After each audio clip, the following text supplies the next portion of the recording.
zamanlar Keloğlan adında bir çocuk yaşarmış. Keloğlan bir çobanmış.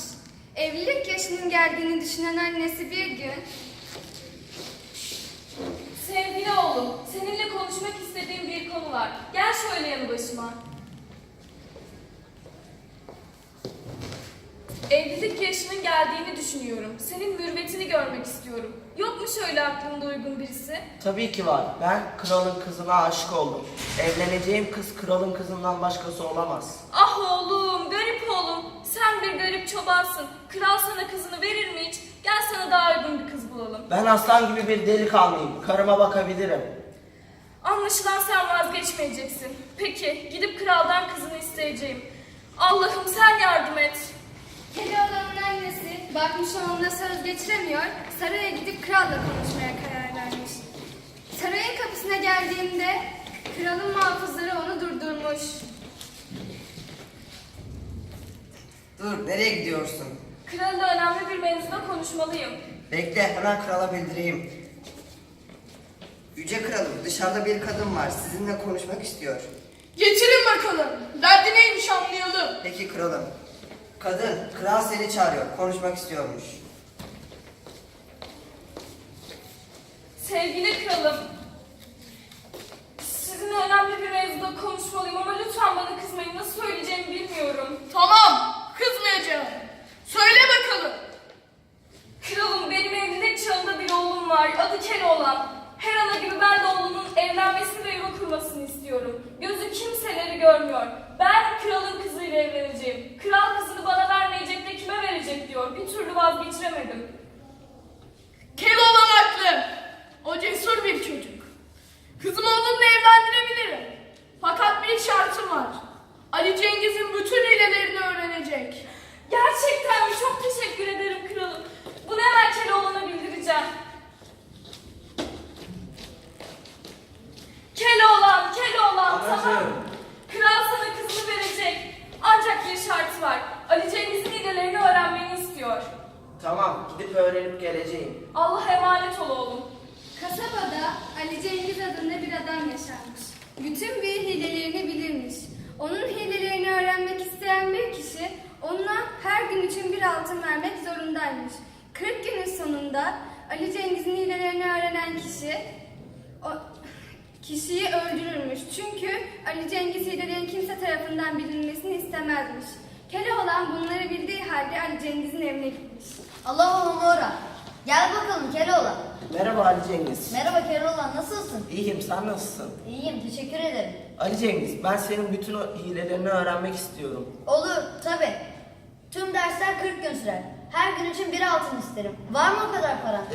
Şu an yok ama prensesle evlendiğimde olacak. Tamam. Ancak o zaman verebilirim. Tamam, kabul ediyorum.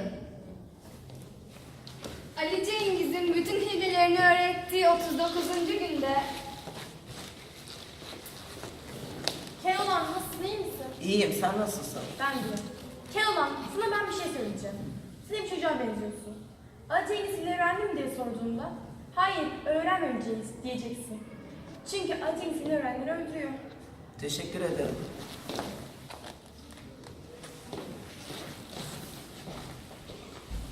Keloğlan, gel bakalım. Öğrendin mi hilelerimi? Hayır, öğrenmedim. Çoğunu unuttum bile. Hepsi çok zordu. Tamam, paraları ver ve git. Şu an yanımda değil, evde bırakmışım. Bırak hemen alıp geleyim. Tamam, seni bekleyeceğim. Anacığım. Oğlum, geri döndün. Ali Cengiz'in hilelerini öğrendin mi? Evet, öğrendim. Bir kuş gibi uçabilirim. At gibi hızlı koşabilirim. Neler öğrendim, neler. Peki, kralın sarayına gidebiliriz. Ali Cengiz, Keloğlan'ın annesinin saraya gittiklerini öğrenince çok sinirlenir. Keloğlan'ın kendisini kandırdığını anlar ve onların peşine düşer. Keloğlan, Ali Cengiz'i görünce küçük bir kuş olup uçar. Ali Cengiz büyük bir kartal olur ve onun peşine düşer. Kartal tam kuşu yakalayacakken kuş prensesin penceresinden içeri girer. Prensesin elinde bir demet gül olur.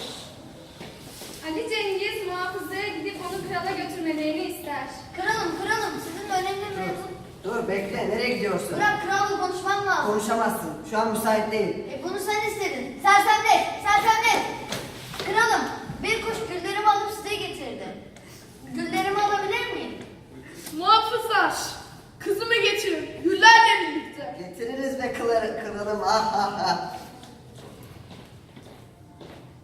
Prensesim, kralım sizi çağırıyor. Elinizdeki güllerle beraber gidecekmişsiniz.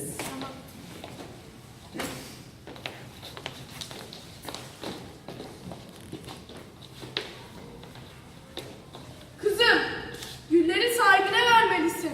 Sana daha güzel güller toplayabiliriz. Prenses tam gülleri verecekken güller buğday tanelerine dönüşür.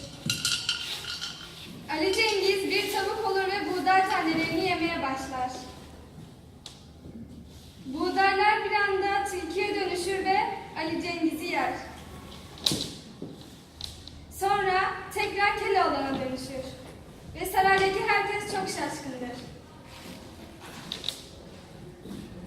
Sevgili kralım, gördüğünüz gibi Ali Cengiz'in bütün oyunlarını öğrendim.